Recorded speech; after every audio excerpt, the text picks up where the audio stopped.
Good evening, my dear student. This is Suryanand, chemistry teacher. Welcome in my channel, Chemistry Suryanand Teaching. So right now we are discussing the topic of Unit 1 Solid State Chemistry. This is part 1 of Chemistry and class 12th class. So my dear student, we are previously discussing in the class the topics about the type of crystal lattice and the atom present in unit cell. Right now we are according to the topic. There are some few in-text questions of NCERT. मेरे प्यारे बच्चों, ये आज हम लोग interact question NCERT का जानेंगे। सबसे पहला क्वेश्चन है give the significance of a lattice point.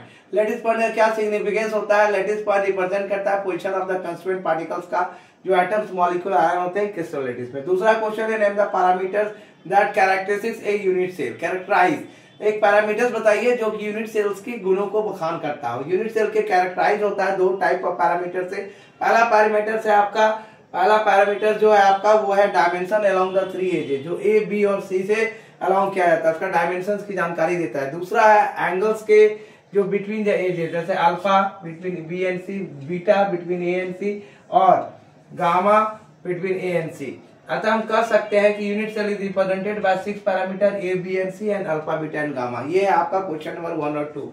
अब क्वेश्चन नंबर 3 और 4 के तरफ जाने से पहले मैं थोड़ी सी बातें बता देता हूं। आप लोग अपने अगर मेरा थोड़ा सा एज ए टीचर की बात अगर करें तो अगर जो बच्चे सीबीएसई 2026 के बोर्ड के एग्जाम नहीं होंगे क्लास 12 के, उनको तो मैं क्लासेस दे ही रहा हूं। लेट से मैंने क्लास स्टार्ट किया है लेकिन ट्राई करूंगा कवर करने का फास्टली। सो बच्चों, मैं डेली वीडियो आपको दे रहा हूं, कंटिन्यू दे रहा हूं, एनसीईआरटी इंटरेस्ट क्वेश्चन बता रहा हूं। आप कमेंट करें और मैं सीबीएसई क्लास 10th के भी क्लासेस देता हूं। जैसा आपने कुछ वीडियोस में देखा होगा, मेरा एक और चैनल है केमिस्ट्री वाला आनंद सर, तो उसमें मैं स्पेशली 10th के क्लासेस दे रहा हूं और आपका ये स्पेशल चैनल है 12th का और 11th का। सो मेरे प्यारे बच्चों, क्लास 12 के 10th के स्टूडेंट को आप मोटिवेट करेंगे कि आनंद सर क्रैश कोर्स कराने वाले हैं, आप लोग जाके करके देखिए। So distinguish between them, question number 3, distinguish between them. The first distinguish between them is the hexagonal and monoclinic unit cell. Hexagonal and monoclinic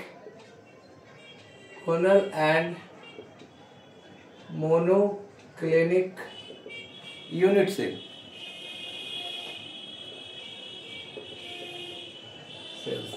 दूसरा क्वेश्चन है आपका इसमें differentiate between the face centred and end centred unit cell.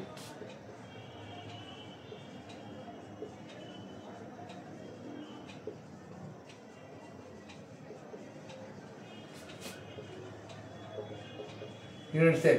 Let start the answer. जैसा आपने question देख ही लिया है कि डिफरेंस पूछा जा रहा है हेक्सागोनल और मोनोक्लिनिक यूनिट सेल में आप किस तरह से डिफरेंशिएट कर सकते हैं, डिस्टिंग्विश करेंगे फेस सेंटर और इंड सेंटर यूनिट सेल में। ये दो चीज पूछे जा रहे हैं। सो आप देखेंगे इस बात को अच्छी तरीके से, ध्यान देंगे क्वेश्चन के ऊपर। सबसे पहला हम लोग hexagonal and monoclinic unit cells के डिफरेंस को देखेंगे।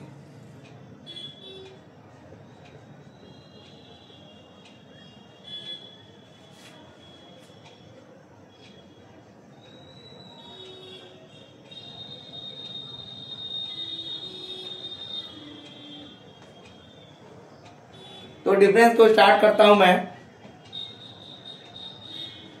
Hexagonal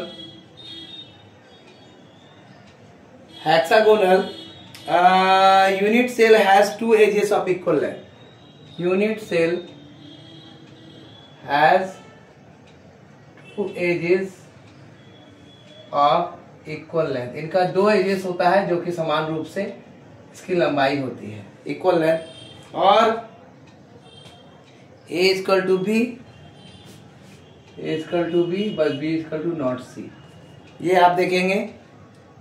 while monoclinic unit cell has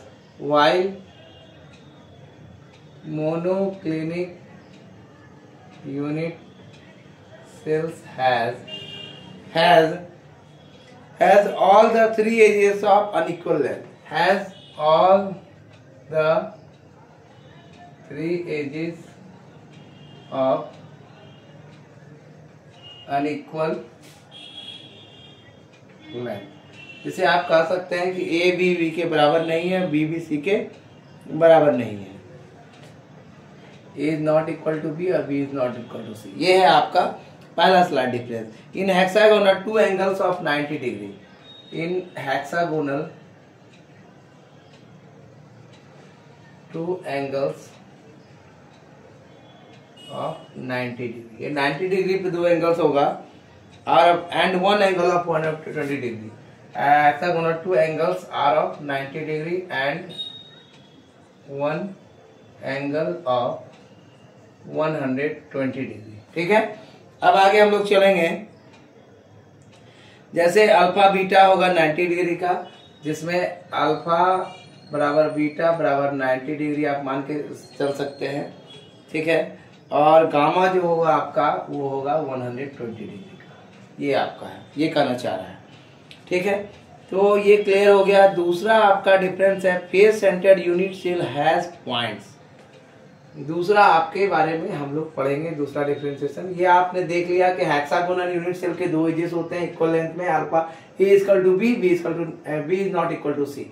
जबकि मोनोक्लिनिक यूनिट सेल्स के all the three edges unequal होंगे, A equal to not, A not equal to B, B not equal to C. In hexagonal two angles are of 90 degree and one angle of 120 degree. ये भी होता है। अब आप हम लोग दूसरा पढ़ेंगे फेस सेंटर्ड और end centred unit cell.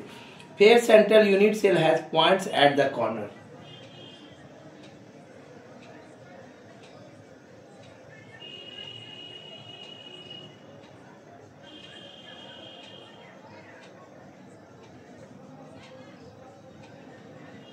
At the corners, as well as the center of each piece, as well as at the center of each piece, at the center of each piece। ये है आपका पहला difference. It has 4 atoms per unit cell। Atoms per unit cell. ठीक है, तो face centre unit cell में एक points है, पॉइंट्स होते हैं जो कि कॉर्नर्स से जुड़े होते हैं as well as at the centre of each face, और इसके पास 4 एटम होते हैं पर यूनिट सेल में। जबकि ये end centred unit cell has points, end centred unit cell as has points at all the corners, and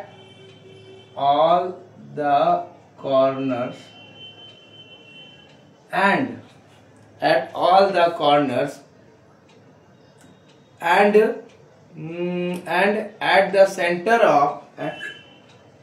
the center of any two opposite faces of any two opposite faces, and it has 2 atoms per unit cell।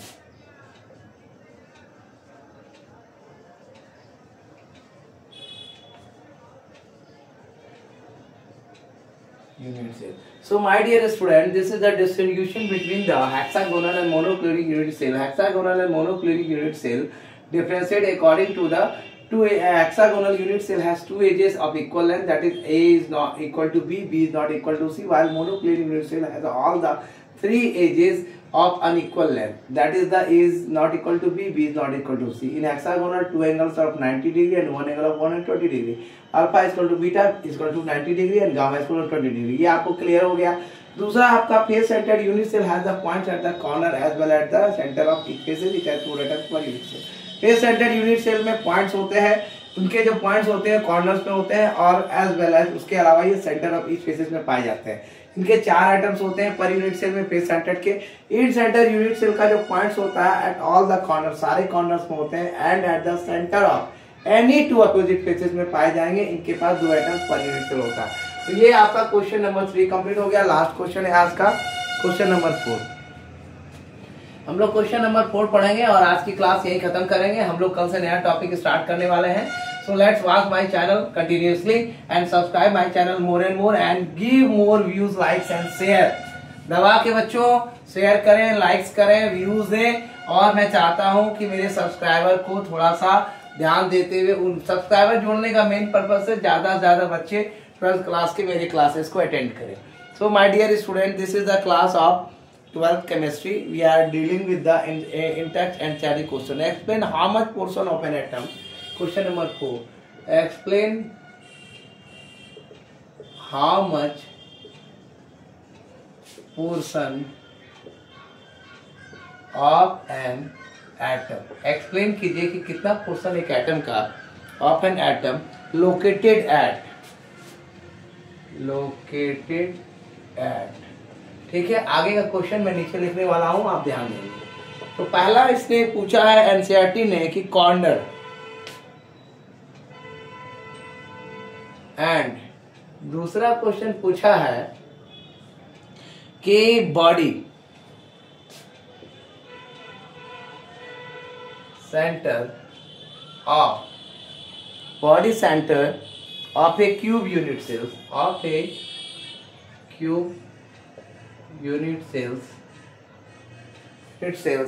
cube unit cells is part of its neighboring unit cell, is part of its neighboring unit cells. This is the question. Question क्या पूछ रहा है कि how much portion एक atom का located है corner में, body centre में, क्यूब यूनिट सेल में, जो कि पार्ट है इसके नेबरिंग यूनिट सेल का।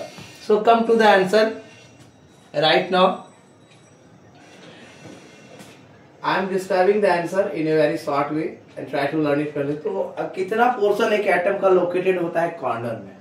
पहला आंसर हम दे देते हैं, स्टार्ट करते हैं। पहला answer 1 by part of the atom, 1 by part of an atom located, 1 by a part of an atom. हम लोगों ने टॉपिक में देख चुका है, ये सारी चीजें हम लोग टॉपिक में डिस्कस कर चुके हैं। ऑफ एन एटम, जिनको कंफ्यूजन है वो जाकर के मेरे चैनल में वीडियोस को देख लें। ऑफ एन एटम, इसी के जस्ट पहले का वीडियो है। Part of an atom located at corner, atom located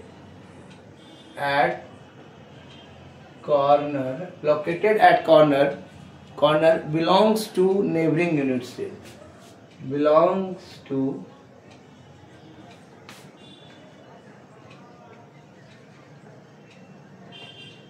neighbouring unit cell. बहुत इजी क्वेश्चंस है, टॉपिक से रिलेटेड रहता है, सो कोई स्लाइटली ज्यादा हार्ड नहीं रहता, आप इसको इजी वे में पढ़ सकते हैं।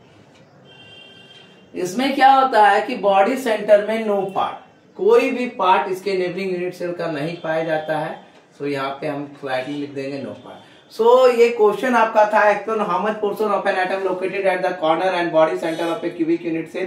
पहला कॉर्नर, दूसरा body centre of cubic unit cell is part of neighbouring unit cell. Part है कि नहीं है, जैसा हम लोग बहुत सारे न्यूमेरिकल में भी देख चुके हैं। तो पहला है आपका 1/8 पार्ट जो एटम का है वो लोकेटेड है corner of the atoms neighbouring unit cells का, और दूसरा है कि इसमें कोई पार्ट आपका सेंटर का, बॉडी सेंटर का नहीं पाया जाता है, तो वहां पे नो पार्ट अवेलेबल लिख देंगे। सो माय डियर स्टूडेंट, इसके बाद हम लोग का जो टॉपिक है, कल का टॉपिक है close pack structure. Close pack structure के बारे में हम लोग पूरी तरह से डिफाइन करेंगे, डिस्क्राइब करेंगे। सो आज का पहला क्वेश्चन था इन टेस्ट का, give the significance of a lattice point. दूसरा क्वेश्चन था name the parameter that characterise a unit cell, and तीसरा था distinguish between first hexagonal and monoclinic unit cell, दूसरा था face centred and end centre unit cell, और चौथा question जो आपके सामने है, explain how much portion of an atom located at the first corner and second is the body centre of a cubic unit cell of its neighbouring unit cell. So my dear student, this is Suryanand chemistry teacher, the channel is Suryanand teaching. Welcome in my channel also, I say you every time, and thanks for watching the video. Go throughout the video without skipping it. Thank you for watching my channel. This is Suryanand Chemistry Teacher. Thank you all.